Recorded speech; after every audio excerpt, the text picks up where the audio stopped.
সম্মানিত তাওহীদি জনতা, এ পর্যায়ে আপনাদের সামনে বক্তব্য রাখবেন আন্নুর মাদ্রাসার পরিচালক এবং পাকপাহাড়পুর মসজিদের সম্মানিত খতিব মোহাম্মদ হাফেজ মাওলানা মোহাম্মদ জাকারিয়া আমিনী ভাই। আসসালামু আলাইকুম ওয়া রাহমাতুল্লাহি ওয়া বারাকাতুহু। সম্মানিত তাওহীদি জনতা, আপনারা এখানে উপস্থিত হয়ে এই সমাবেশকে সফল করেছেন, এই জন্য আপনাদেরকে অসংখ্য ধন্যবাদ এবং আল্লাহর কাছে শুকরিয়া আদায় করছি। আলহামদুলিল্লাহ। প্রিয় ভাইয়েরা আমার, আমরা জানি 2024-এর আন্দোলনে বাংলাদেশ স্বাধীন হয়েছে নতুন করে। আবার এই স্বাধীনতাকে কলঙ্কিত করার জন্য কিছু চক্র, কিছু মহল আমাদের মুসলমানদের হৃদয়ে যাতে আঘাত পায়, এই জন্য বিশ্ব নবীকে নিয়ে কটূক্তি করেছে। আমাদের এদেশ থেকে আমাদের অনেক মানুষ ভারতে গিয়ে আশ্রয় নিয়েছে, এদেশ থেকে আমাদের ম্যাডামও ভারত গিয়ে আশ্রয় নিয়েছে। কিন্তু আমরা দেখতেছি ভারত তাদেরকে আশ্রয় দিয়েছে, এটাও যেমন অপরাধ করেছে, এবং শুধু তারা অপরাধ করে ক্ষান্ত নয়, আপনার আমার প্রিয় নবীকে নিয়ে কটূক্তি করে বাংলাদেশের মুসলমানকে বিশেষ করে কলিজায় আঘাত দিয়েছে। এই ভারত যেভাবে আমাদেরকে তিলে তিলে ধ্বংস করার পায় তারা করেছে, আমরা মনে করেছিলাম তারা শিক্ষা গ্রহণ করেছে 24-এর আন্দোলন থেকে, কিন্তু দেখতেছি না, এরা চরমভাবে আমাদেরকে আবার কলঙ্কিত করার জন্য, আমাদেরকে আবার বিজয় ছিনিয়ে নেওয়ার জন্য পায়তারা করছে।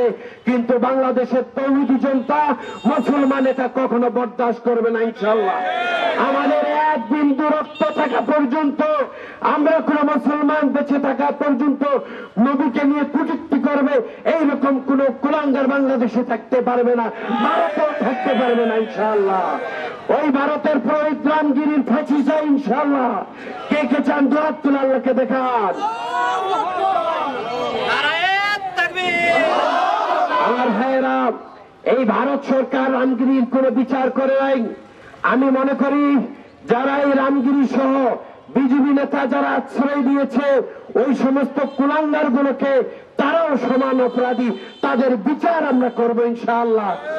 যদিও চিনাই এবং অনতি বিলম্ব যদি বিচার না করা হয়, তাহলে এর চাইতে কঠোর বিক্ষোভ মিছিল কর্মসূচি দিব ইনশাআল্লাহ।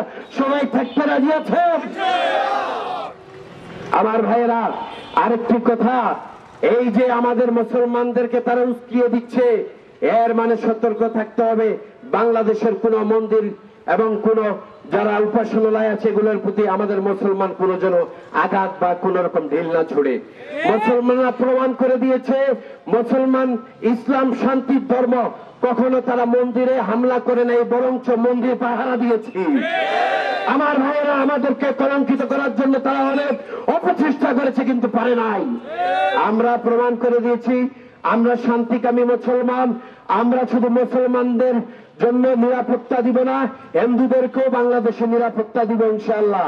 আগামীতে ইসলাম প্রতিষ্ঠা হলে, ইসলামের ছায়াতলে সকল ধর্মের মানুষ নিরাপদ থাকবে ইনশাআল্লাহ। প্রিয় ভাইয়েরা আমার, সর্বশেষ আমি বলি, এই রামগিরি এবং বিজেপি নেতার ফাঁসি চাই, ফাঁসি চাই, ফাঁসি দিতে হবে ইনশাআল্লাহ।